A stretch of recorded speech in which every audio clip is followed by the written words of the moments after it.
Hi, everyone. Thanks for coming back again. Today we have Lacey who's going to read Ken Shoulders number 21. And then we've got another thing that we've read before that Ryan Wood had given Lacey, and we're going to kind of go over it and just talk about it because it's really, really good. So with further ado, thank you, Lacey. Yeah, thank you. Kenneth Radford Shoulders, 86, July 10th, 2013, by Stephen B. Crivet. Ken Shoulders died June 7th from a subarachnoid hemorrhage, a complication of metastatic prostate cancer. He was 86. Shoulders is survived by his wife, Claire, daughters Diane Mead and Lee Shoulders, son Stephen Shoulders, and granddaughters Madeline and Hannah. New Energy Times spoke with his daughter, Diane Mead, on July 9th and confirmed the death. She provided the following statement: Ken's brilliance will be missed in the scientific community as a visionary in the field of new energy exotic vacuum objects, EVOs. He was a leader in this new frontier, but perhaps best known to the scientific community as the father of vacuum microelectronics. Ken was also greatly admired for his work for the SRI International, resulting in many patents. Other inventions that were based on Ken's designs were the first commercially available quadrupole mass spectrometers he built, which were developed by Finnegan Instruments. Ken built the first quadrupole mass spectrometer in 1958 while working at SRI. Other areas of devotion to science included vertical flight technology, which remained an unfinished passion at his death. Ken will be greatly missed, but his groundbreaking work in new energy will be built on and come to pass when the rest of the world catches up to his vision.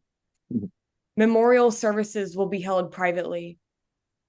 Shoulders was an independent thinking genius who only finished high school, but who had a flair for thinking outside the box, Mead told New Energy Times. His development of the quadrupole mass spectrometer was just the tip of the iceberg, Mead said. John Markoff wrote about Shoulders in his book, What the Dormouse Said, how the 60s counterculture shaped the personal computer industry. He was an unschooled scientific genius who bubbled with ideas at an astounding rate, Markoff wrote. Before coming to SRI, he had worked at MIT as a technician. Sometime later, he was informally voted the SRI researcher most likely to build a perpetual motion machine. An article in Infinite Energy discussed some of his work with charge clusters. In a September 2010 video interview with inventor John Hutchison, Shoulders' work spoke about the inherent conflict between exploratory science and academic science. That's all you're doing, piecing together things that you can look up in academic science, Shoulders said. John Hutchison is working on something you can't look up. You can't piece it together. You can't find the parts in books. That's the kind of stuff I worked on, and I knew the rule. You guys are wrong. You cannot get the kind of answers you want doing things the way you do them. And why do they say that? They're afraid of losing their academic connections. What we have to do to make progress in our field is to be very non-academic. Anyone that's in frontier science, anyone that's out there, an exploratory science, if you will, cannot tolerate rules of academia. They will perish. They won't find anything of value. It's so easy not to find stuff, and you'll never even know what you didn't find. Shoulders worked in some of the most exciting uncharted territories, including novel flight mechanisms as well as remote viewing research sponsored by the CIA. At one time, Shoulders states in the video he was discussing possible research collaboration with Prince Hans Adams II of Liechtenstein. Shoulders had a 4,000 square foot laboratory, a fully equipped machine shop, and two trailers full of scientific equipment, some of it custom built. The lab ended up being bigger than the house, Mead wrote. It was beautiful. He could build things that Lawrence Livermore Laboratory couldn't. Wow. Mead and her brother are liquidating most of it, and the equipment has been packed into 36 large crates. Interested parties may send an email to New Energy Times and we will forward it to the family. Wow. One thing that I didn't know, it said September of 2010. There's a video that's got John Hutchison and Ken Shoulders together. We need to try and find that at some point, right? I think I've seen some of that out on YouTube. I'm pretty sure it's out there. Yeah, very cool. I'm pretty sure I And watched some of that. and the other thing is, I've got pictures of Ken Shoulders' laboratory and all the stuff that he had in it as well. So that's really cool. Thank you, Lacey. Um, I think we're going to go into this thing that Ryan Wood did for Lacey, and we'll just let Lacey talk a little bit about it before she gets going to explain what it is. Okay. Um, so the question was, can you tell me about charge clusters and how it relates to all of these technologies? Can you explain etherons? Are they toroidal? Can you tell me about how exactly we can tap into the ether and use charge clusters to gain free energy? Ryan came back and said, hi, Lacey, interesting question. Here you go. Cheers, Ryan. Yeah.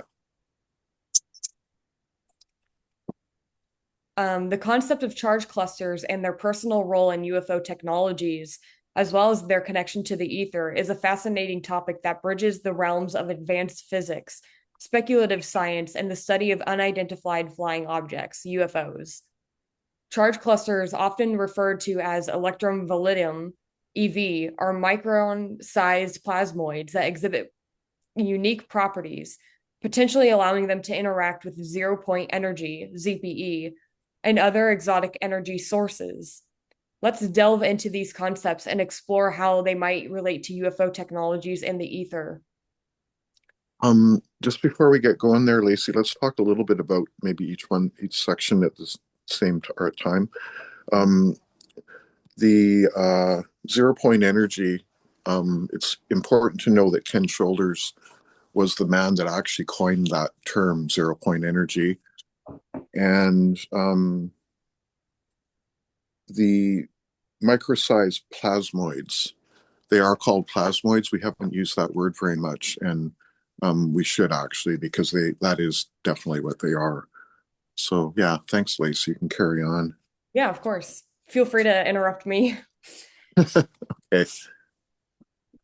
Charge clusters and their properties. Charge clusters are essentially tightly packed groups of electrons and ions that form under specific conditions, such as during electrical discharges or in plasma environments. These clusters can contain a net charge on the order of 10 to the 11th electrons and 10 to the 6th positive ions, as observed by researchers like Ken Shoulders.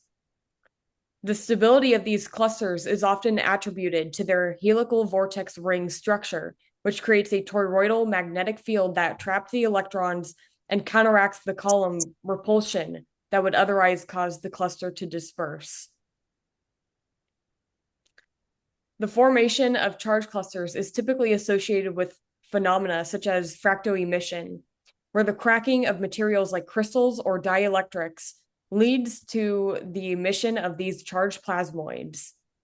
This process is akin to the generation of earthquake lights or ball lightning, where similar plasmoid structures are observed. Yeah, so here we are again talking about plasmoids. Fractal emission, this is important because this is how some of the Ken Shoulders technologies work, where the material is a dielectric, usually a ceramic something mix. And this dielectric, it's actually stress in the dielectric that cause these microfractures to occur. And then we have these plasmoids or EVOs coming out of it. So, yeah, cool. Connection to UFO technologies. The potential application of charge clusters and UFO technologies is speculative but intriguing. The idea is that these clusters could serve as a means to tap into zero-point energy, providing a virtually limitless source of power for advanced propulsion systems. The interaction of charge clusters with the ZPE could lead to the generation of high energy outputs, which might be harnessed to achieve the seemingly impossible feats of speed and maneuverability often reported in UFO sightings. UFOs are frequently described as exhibiting behaviors that defy conventional physics, such as rapid acceleration, sudden changes in direction, and hovering without visible means of propulsion.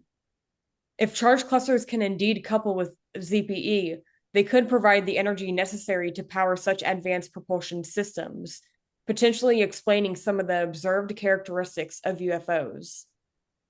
So in the obituary that you just read for Ken Shoulders, one of the things that it says is other areas of devotion to science included vertical flight technology.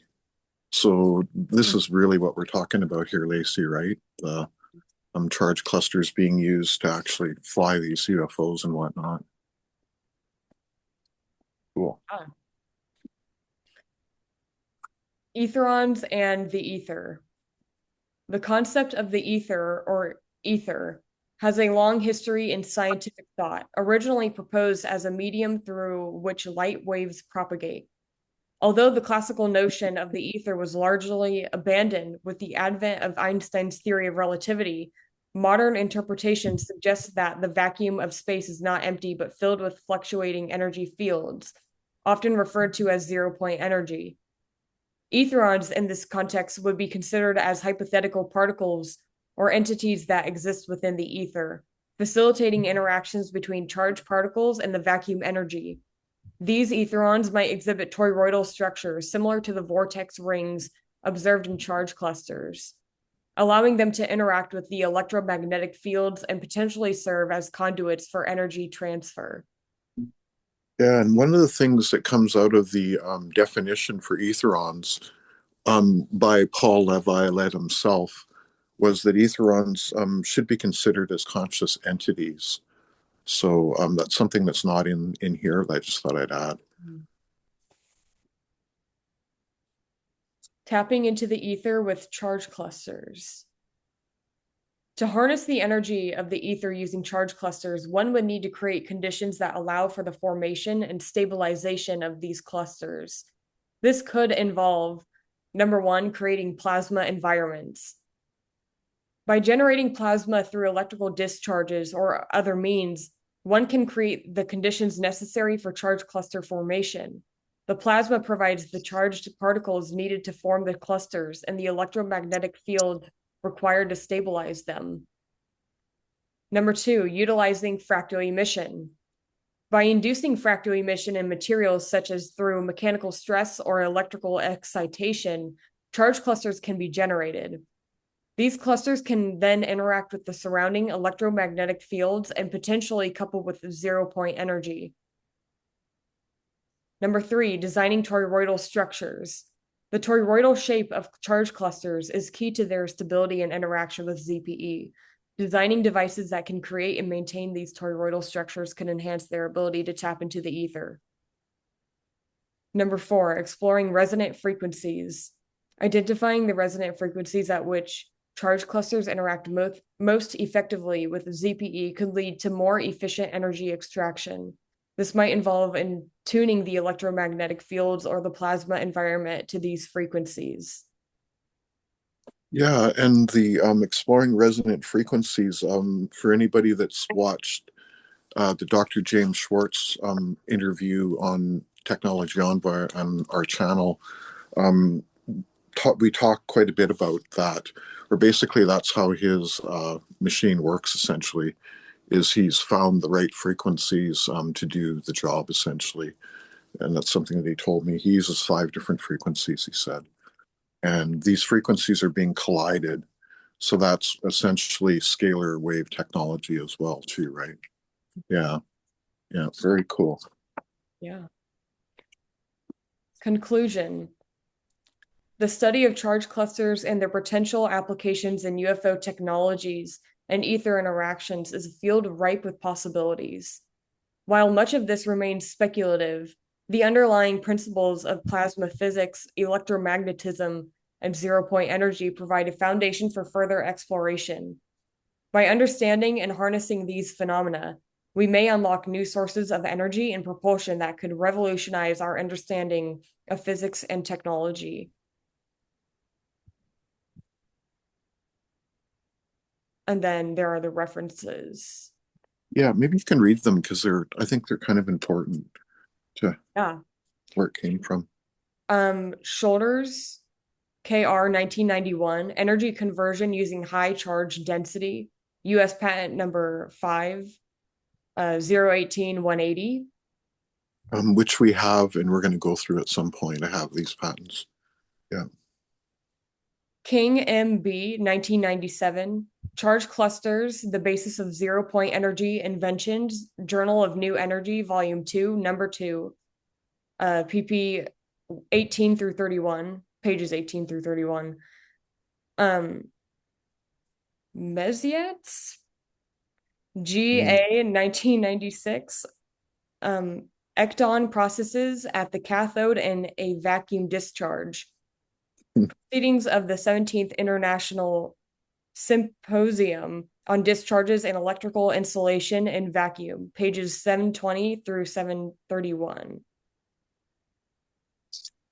Bearden, T.E., 1984, Tesla's electromagnetics and its Soviet weaponization, Proceedings of the Tesla Centennial Symposium, International Tesla Society, Colorado Springs, pages 119 through 138.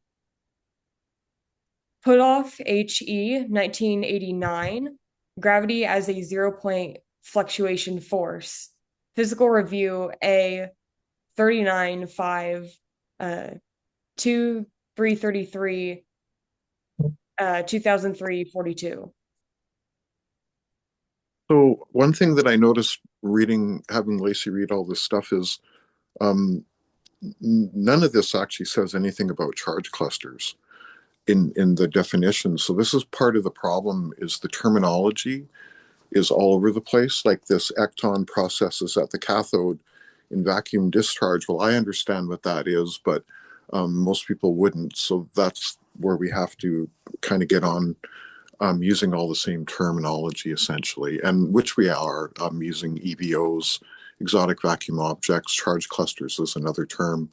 Electrovalidium is another term that they use, along with maybe ecton.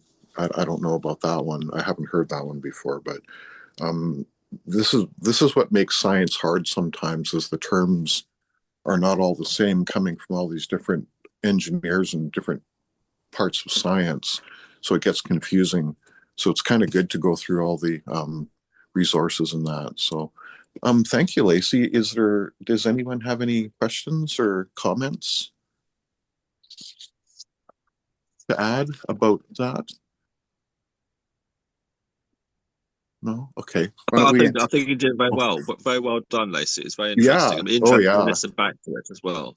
Yeah. Yeah, thank you. The other thing I guess I can talk about is recently I gave Ryan Wood all of Ken Shoulder's research, all the stuff that we're going through, the stuff that Chris Beskar gave me, and he's going to load it up into his UFO Dex, or his AI essentially. And he told me to wait a couple of weeks for the computer to kind of learn everything, and then we're going to go back in there and maybe have Lacey ask a few more questions and see if it comes up with more interesting information, or maybe the same questions plus a couple more, just to see if it's learned anything more from the Ken Shoulders research that we gave him. Yeah, so very cool. Okay, well, thank you, everyone. Maybe we can end the recording now. Mhm.